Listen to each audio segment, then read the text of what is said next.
اسے ایسے لگا جیسے کوئی گوٹا لگے کیسری لباس اور نورانی چہرے والی لڑکی اس کے سامنے سے مسکراتی ہوئی گزر گئی۔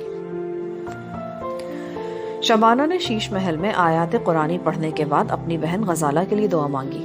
یہ دعا شبانہ نے خدا سے مانگی تھی، اگرچہ بچپن سے ہی شبانہ کے ذہن میں گھر کے ماحول نے یہ خیال جاگزیر کر دیا تھا کہ شیش محل کی ہوائی مخلوق زندہ ہے اور زندہ انسانوں کی طرح ان کے ہاں بھی شادی بیاہ ہوتے ہیں، مگر شبانہ نے کبھی ان سے کچھ نہیں مانگا تھا۔ وہ جب بھی شیش محل میں جا کر دعا مانگتی تو اس کے ذہن میں سوائے اللہ کی ذات کے کسی اور کا خیال نہیں ہوتا۔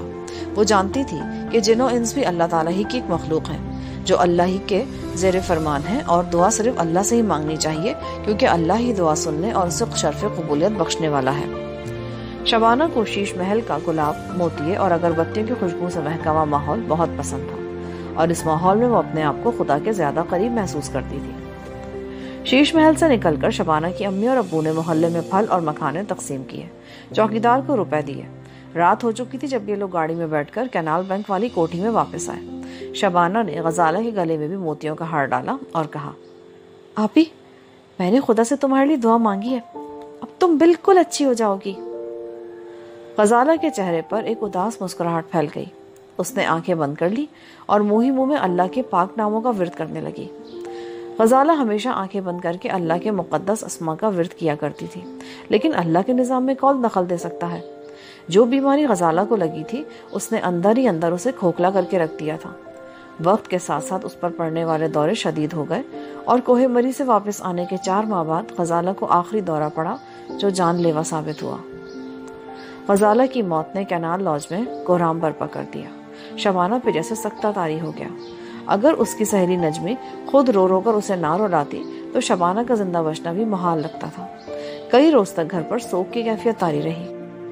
شبانہ کی پیاری بہن ہی نہیں بلکہ اس کی پیاری سہیلی، اس کا غم کھانے والی، اس کے دل کو سمجھنے والی غزالہ اس سے ہمیشہ ہمیشہ کے لیے جدا ہو گئی تھی۔ عامر کو بہت صدمہ ہوا تھا، امی بھی صدمے سے نڈھال ہو گئی تھی۔ شبانہ کے ابو اور عقیل نے تھوڑے دن غزالہ کا سوگ کیا، پھر اپنے اپنے کاروبار میں مصروف ہو گئے۔ امی اور شبانہ ہر روز شام کو غزالہ کی قبر پر موم بتیاں اور اگربتیاں سلگانے اور فاتحہ پڑھنے جایا کرتی۔ 40ویں پر شہر کے سبھی رشتہ دار موجود تھے۔ 40ویں کے بعد شبانہ جمعرات کو غزالہ کی قبر پر فاتحہ پڑھنے جاتی۔ امی پر جوڑوں کے درد نے حملہ کر دیا۔ شبانہ انہیں بڑی مشکل سے گاڑی میں بٹھا کر قبرستان لے جاتی تھی۔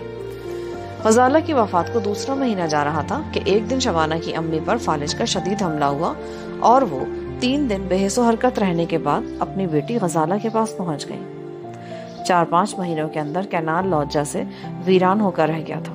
شبانہ پہلے بہن اور پھر اپنی پیاری ماں کے صدمے سے بے حال ہو کر ایسی بیمار ہوئی کہ اس کے بھائیوں اور ابو کو اس کی جان کے بھی لالے پڑ گئے۔ اسے پرائیویٹ اسپتال میں داخل کرا دیا گیا، جہاں اس کی پیاری سہیلی نجمی دن رات اس کی خدمت کرتی رہی۔ 1 ہفتے بعد شبانہ کی طبیعت بحال ہونا شروع ہو گئی۔ وہ بہت کمزور ہو گئی تھی۔ اب اسے حوصلہ دینے والا سوائے نجمی کے اور کوئی نہیں تھا۔ عامر اس کا خیال ضرور رکھتا تھا، مگر وہ نوجوان تھا۔ اس کا زیادہ تر وقت کالج کے دوستوں کے ساتھ گزرتا۔ عقیل اور ابو اپنے ٹھیکیداری کے کاموں میں الجھے رہتے۔ شبانہ نے خود ہی حوصلہ کیا اور غم کے جو پہاڑ اس پر ٹوٹے تھے ان کے بوجھ تلے سے نکلنے کی کوشش کرنے لگی۔ اسی دوران راحیل سے بھی اس کی ملاقات نہیں ہوئی تھی۔ اسے اتنی فرصت ہی نہیں ملی تھی کہ وہ کینال بینک کے نہر والے پرانے مکان میں جاتی اور یہ معلوم کرتی کہ راحیل وہاں پر موجود ہے کہ نہیں۔ والدہ کی وفات سے پہلے 1-2 بار وہ نجمی کے ساتھ پبلک لائبریری میں ضرور گئی تھی، اس خیال سے کہ شاید وہاں راحیل سے اچانک ملاقات ہو جائے اور وہ اسے اپنی بہن کی وفات کا بتائے، مگر راحیل اس لائبریری میں کہیں بھی نظر نہیں آیا۔ پھر والدہ بھی اللہ کو پیاری ہو گئی اور شبانہ بیمار ہو کر اسپتال میں داخل ہو گئی۔ نجمی دن میں 2 بار اس کے پاس اسپتال آتی تھی۔ کالج کی دوسری سہیلیاں بھی شبانہ کا دل بہلانے آ جاتی تھیں۔ امتحان قریب آ گئے۔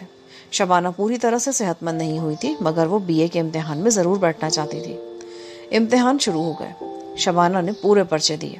3 مہینے بعد نتیجہ نکلا تو شبانہ دوسری پوزیشن لے کر پاس ہو گئی تھی۔ اس نے یونیورسٹی میں داخلے کی درخواست دی تو ایک روز ابو نے اسے بلا کر کہا، بیٹی، مزید تعلیم حاصل کرنے سے کیا فائدہ ہوگا؟ نوکری تو تمہیں کرنی نہیں ہے۔ میں چاہتا ہوں تم اپنا گھر بسانے کے بارے میں سوچو۔ یہاں تمہاری خبر گیری کرنے والی نہ تمہاری بہن رہی اور نہ ہی تمہاری والدہ سلامت رہی۔ ہمیں اپنے کاروبار سے فرصت نہیں ملتی۔